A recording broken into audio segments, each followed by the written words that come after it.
Oh, bummer. I'll have to wait till you go on vacation before I go down there then. I don't want to be one of them. That beats anything, don't it, Doug?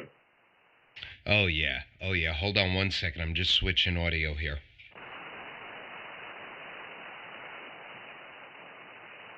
You know what? I won't switch audio. I want to be nice. This guy's below us. Oh, okay. How far? Where are they at? What frequency? 85. Well, I better narrow up to 100 to 2900. I'm in the 3000 WB. All right, there we go. 60 to 3060. With no voodoo right now. We'll keep it at this. There, 100 to 3000. That should be okay. And it sounds marvelous. All right. Well, it's all Art's fault. Is he in here? He didn't answer me. Art, you back?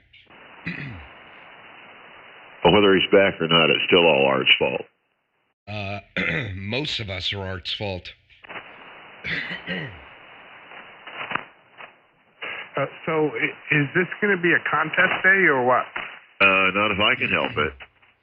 Yeah, I don't know what I read last night. I think New England is today, but I might be wrong.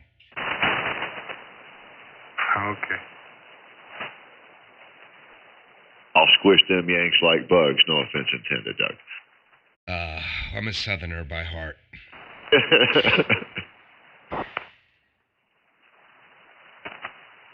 But them ones still ought to be ashamed of themselves. They voted not to go to war in 1812 and lay down and lick the king's feet.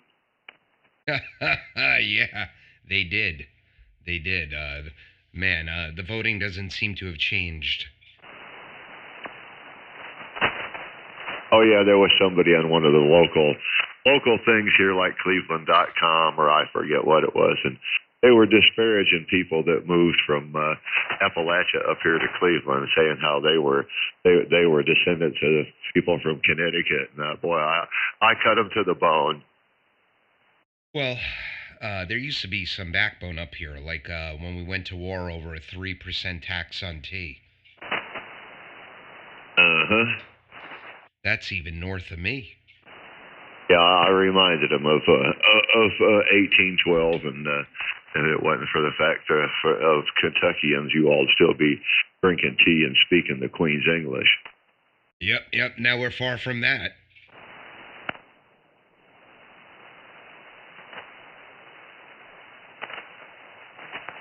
New York might flip red in November. This Lee Zeldin, boy, he's got momentum. Oh, they'll be the crying out of the boroughs then. Oh, yeah. 20, 30 square miles run the whole state. Oh, God, if the whole state went red and they got outvoted down there, man, there was the gnashing of teeth and the wailing can be heard around the world.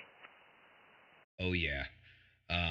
Well, the best thing was Hochul coming in to replace Cuomo by decree, not by election, and that's changing a lot of people's minds up here. Oh, I'll bet.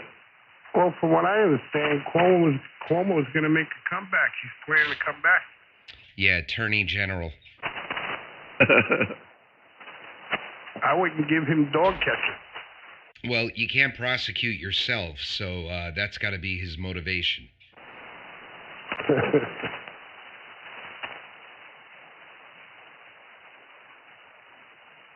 What a schmuck. Horrible.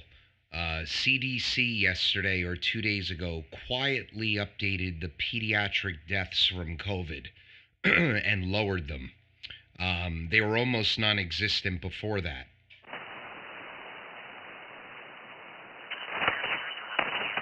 Hey, let's change the numbers. Well, they dropped them. It was almost zero before that. Now it's even less, almost like now they're going back and cleaning up their mess on all their thinking on why the kids had to be masked and all that stuff. It's ridiculous. Oh, yeah, it is.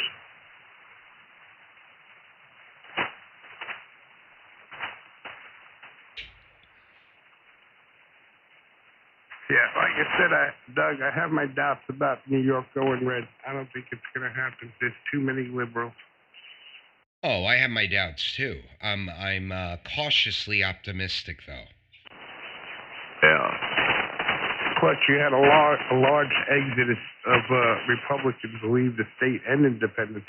You know, I've been all across New York State from one end to the other, and north and south and east and west. And once you get away from down there in that corner, everybody's pretty nice and pretty cool. And, you know, I liked it. And it seemed like we all agreed on stuff, and they all hated New York City. Yep. And even the county that I'm in, Suffolk County and Nassau County, Trump won. And then 3 weeks later, he magically lost. Yeah, yeah.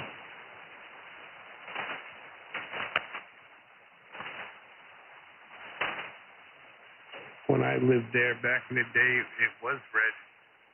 Yeah, it was, especially where you were. Well, where I am too. Suffolk County. Anything east of that Nassau border was bright red.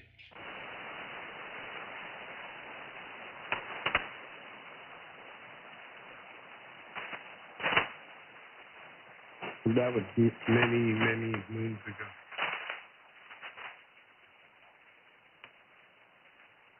Oh, Shannon, I got that PDF. Oh, good. Yes, I got to put that in the evidence bank.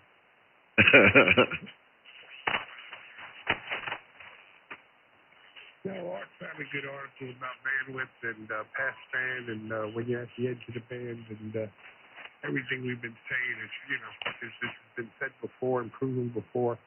I just can't get on how many hams don't know that.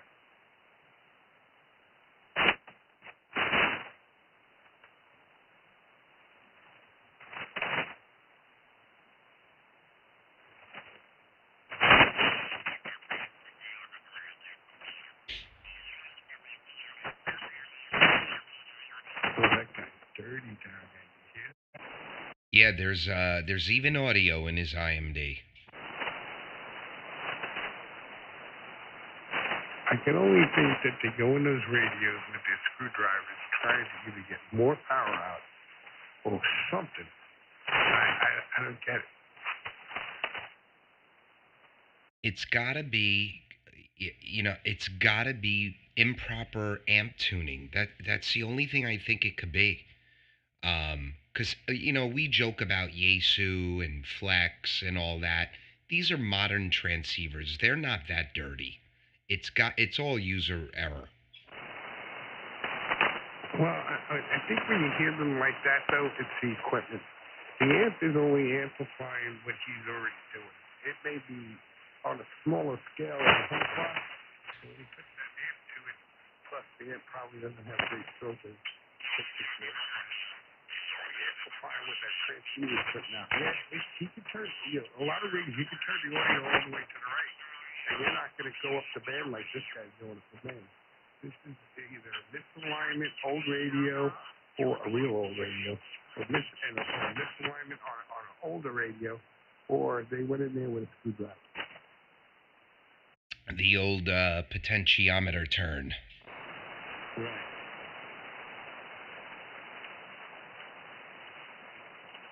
You know how they do car inspections in New York? What was that? I said, you know how they do the car inspections in New York? Oh, yeah. I'm almost thinking that they need to do that on radios. Like every so many years, you got to go get your radio inspected. Yeah. Yeah, that wouldn't be a bad idea. At all. At all. Throw it on the bench. Nope. We need an adjustment. That'll be $500. Yeah, or take it home and get it fixed. Or find somebody to fix it. Come back and we'll certify it. You got to get a certification on the radio. It's clean. Now you're making me wanting to check the final driver bias on my 440, see if they've drifted in the last 10 years. Well, they don't look like they have. Oh no, I'm not on the 440 right now. Oh, okay. Well,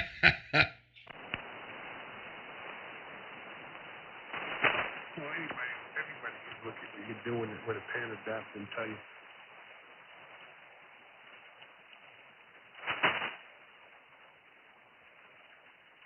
I had a 440. Other than the PLL lockup, I don't think there was ever much wrong with that radio when I had it. Mine didn't lock up because I never used it out in the car. I always used it in the house. But even the ones that I've worked on that, where I had to clean that stuff out and resolder that board, they were never that bad. No, they're pretty darn good radios. They're solid. The later ones had glue instead of that yellow crapola, or wax. I mean, the later ones had wax instead of the yellow glue. A couple little mods, and they make, good radios. The carrier control mods, so you can control the sideband power. And there's some audio mods, and you change you don't have to change the filters out, but doing the power control for sideband is probably the big one, and they're solid, great little radios, and they'll do double sideband with two little quick easy changes. Man, you push the processor button and put the VFO B and AM and hit split, dial your carrier down to nothing, and whammo, double sideband. Oh, wow. 850s will do double sideband right from the factory, though. When I had my TS440, I had bought it brand new at the time. I thought and it still is a nice working radio as well as a good performer, other than that one problem. And that was mostly people, in the hot sun, leaving the radio in the hot sun. And the company really messed up on that stuff. But other than that thing was the bomb. I love that radio. Yep, yeah, the only thing they don't have, and I never missed it, and when I got my first one was before I had my ham license, so I played it on 11 meters a lot, plus listening on all the ham bands. They don't have a preamp, but I never missed not having a preamp, even on 10 meters. So you didn't need one? Yeah, they don't have. In fact, they have no RF amp in front of the mixer at all. It goes direct to the mixer with no RF amp in the front end of the receiver. What was that 10-meter rig that everyone wanted in like late 80s, early 90s? The Ranger something? Oh, the 3300s and 3500s. I had a couple of both of those. They're okay. They're a little light on the receive, actually. There's too much AGC action. It makes it designed to quiet it down, I think, so you don't hear a lot of background noise, but it does kind of mute your weak signals a little bit. I had the silver-faced one, the 3300. Wally had the black-faced one, the 3500. The 3500. Man, I was a kid. I was probably 8 or 9. I was into CB already. This has got to be the late 80s, like 88. Oh, whenever the hell it came out. Maybe I was older. Maybe I was 10. Maybe it was early 90s. I thought that radio looked so advanced compared to the Cobra CBs. I wanted one so bad. Oh, yeah, they were handy because, you could roll each digit up. You weren't fixed on which digit you were rolling. So that was kind of handy. And they had 5 memories, and it was the late 80s because I got mine in 89, my 3300, and they came out with 3500s that year. And the 2510 was another popular radio. They have a radio on there now.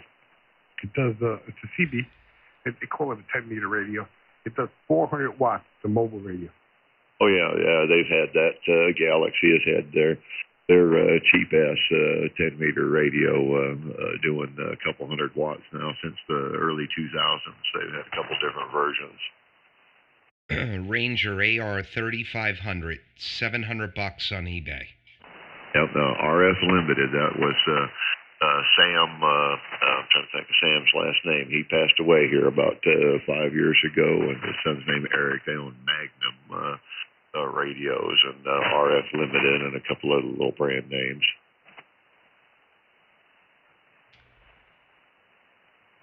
I'm looking here. Ranger RCI 2970, 260. Yeah, now see, that's a completely different company. That Ranger and the RF Limited Ranger is two separate entities, rivals. You might say. I've got a radio made by Sam Lewis. That was his name. I've got a 10-meter radio that's more like a 10-meter radio. It's called a Magnum S45, and they're pretty nice. I like it. Does splits, does everything you want, in a real 10-meter radio. This might be the one that I wanted. I don't know. Ranger RCI 2970 400 watt 10 through 12 meter. Blah blah blah. Blah blah blah. Blah blah blah. What's going on in here, all you blah, blah, blah guys? Well, just hanging out, waiting on you, mister. Oh, my God. That's the voice. Beautiful audio. Oh, thank you. Oh, Dave, I had a chance to buy the original 3300 Ranger, but it was broken. Oh, bummer. Yeah, I had the 33, Wally and Sean and Uncle Bob, our buddy that committed Harry Carey. They all had 3500s. Yep, those were two good radios right there. I would like to find another one. That 3300 was a nice radio. Yeah, I liked it. Just a smidge light on the real weak receive, but you can go in and change a resistor and a cap on the AGC circuit and fix that. But yeah, I liked it. Other than the losing the memories and having and the backup battery system was kind of cheesy. Other than that, they were great. I used that radio. I talked all over the world on that thing. Is that the 3300 or that's what you said, right? 33 or 3000? 3300. The original Ranger. It was silver faced, and then the next one was the 3500, the black faced one. Dave. Yeah. Well, he's right on me, but I say good morning. Good morning, Paul from Dom. Dom is in there? He's in there. You got a tube on it? He's got a tube on it. Wow, is the band that bad? Yeah, it's still long. Wow. Good morning, Dominatrix. 5 and 5, and then all of a sudden, bam, he was 20 over. Yeah, tell him to wait another 20 minutes. Yeah, it won't be long now. Well, tell Dominatrix I said good morning.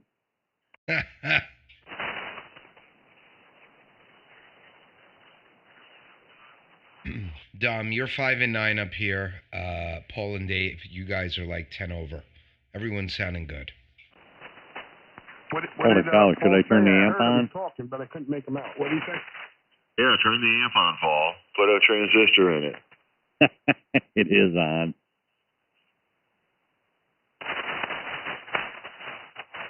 Man, that amp is something. I was talking to him, Paul. So I'm just deciding if, maybe I just won't get rid of the Mercury if I want to do AM. And I'll use the other one for sideband. Sabla. There you go. Yeah. Well, I'll tell you what, I'm impressed with the Mercury. It's a nice little package.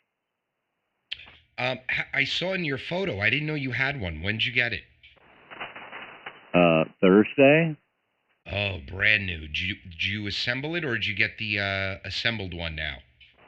Nope. I believe it or not, I sold my TS890 to a guy for it. I got the amp and some cash, and he got the radio. So it was I traded for it. All right. 6 months old. That's great. That's beautiful. Yeah, this thing now is almost, it's a year and a half old. Still going strong.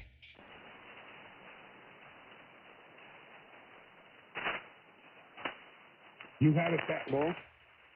Yeah, figure July will be 2 years that I'm back on the air. And I got it about 6 months after I started transmitting. Oh, wow. I'll tell you what, I wonder now that he's got it to where it's going to be type accepted, and he can, sell them already assembled. I wonder if he's gonna come out with a 2-device model. In a minute. Yeah, an attenuator on the front end. W40 up. Come on back, Dom. That would be something. That would be something. I think this LD MOS is rated 1800 watts, if I'm correct, which I'm usually not. I don't know. 300 watt headroom? He should just open it up. Make it legal limit. Is this where the Rumble Net is, VA3 KBC? Wow, DJ. Booming in. Bacon and whatever else to go with breakfast it could be. More bacon. I do. Oh, you're the man. And I do that, Paul, in one of those air fryers. That works a whole lot better than the George Foreman or frying it up in the pan on the stove. So I love that air fryer of ours for doing bacon. Oh yeah, it is. It's really nice for that. But I like the pan method because then the grease works better for my eggs. I used to do that, but my gallbladder didn't like it, so I had to stop that. Oh, was your gallbladder telling you knock it off? Oh boy, did it ever. Anyways, good morning. You sound marvelous this morning.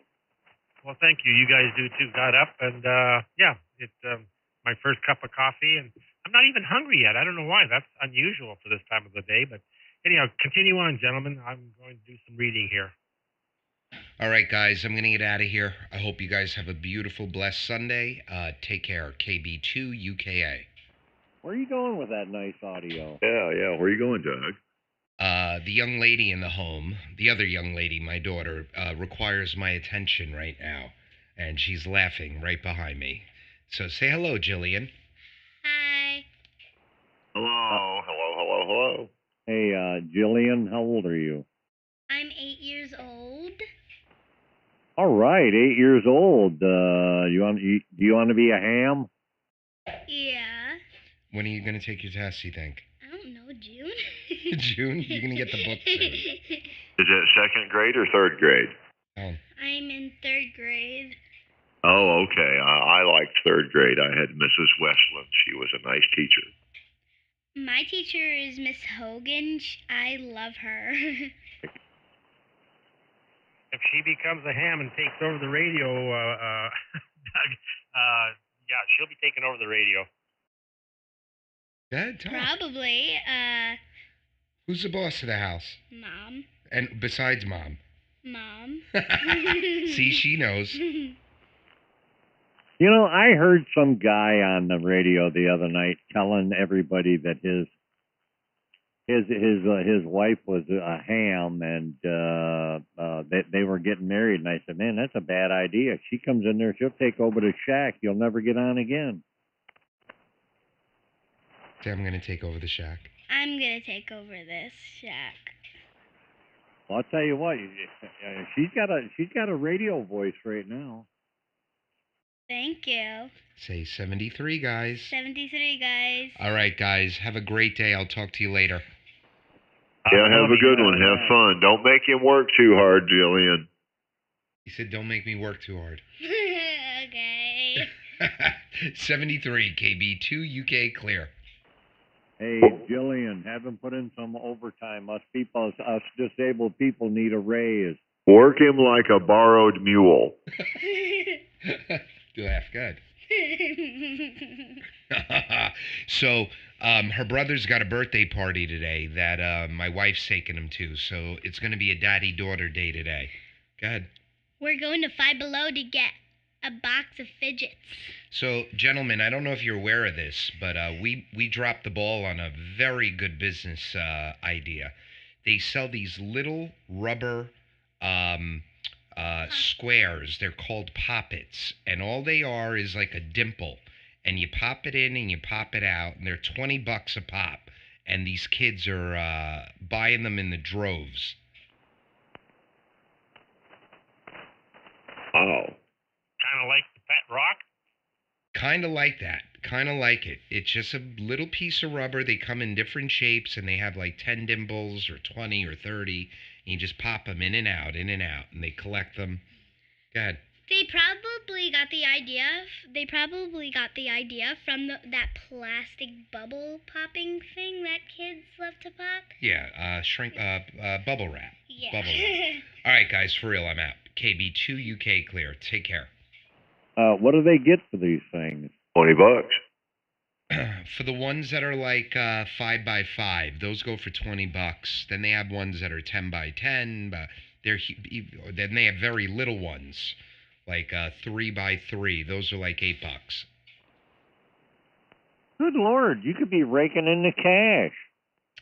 Yeah, we really could. Really, really could. Too late, though. They're patented. It's all based on timing, isn't it, Doug? It really is. Really is, guys. All right, take care, everyone. Say goodbye, Jillian. Goodbye. See 73. 73, guys. Have a great day. Goodbye. Catch you later. Have fun. Wait a minute, Jillian. He said, say goodbye, Jillian. You didn't. You said goodbye, guys. Goodbye. Say goodbye, Jillian. Goodbye, Jillian. You guys have a great day. We'll catch you later on. All right, 73. QRT.